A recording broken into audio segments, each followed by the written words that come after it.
ইতিমধ্যে নির্বাচনের জন্য প্রস্তুতি শুরু হয়েছে।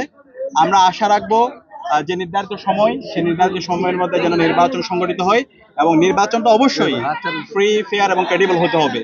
গত 3 মেয়াদে যে নির্বাচনগুলো হয়েছে প্রত্যেকটা নির্বাচন বিতর্কিত নির্বাচন। যে তরুণ প্রজন্ম আছে 18 থেকে 35 বছর বয়সী, তারা ভোট দিতে পারেনি। তা আমরা আশা রাখবো আসন্ন নির্বাচনে সকল মানুষরা তারা তাদের ভোটাধিকার প্রয়োগ করতে পারবে এবং তাদের পছন্দের প্রার্থীকে নির্বাচিত করার মাধ্যমে আগামীর যে বাংলাদেশ, একটি বৈষম্যহীন ইনসাফভিত্তিক বাংলাদেশ, সে বাংলাদেশ বিনির্মাণ হবে। ছাত্রলীগের রাজনীতি এবং আওয়ামী লীগের রাজনীতি 5 অগাস্টে ক্লোজ হয়ে গেছে। এখন নতুন বাংলাদেশে রাজনীতি করবে বাংলাদেশপন্থী যারা আছে তারাই।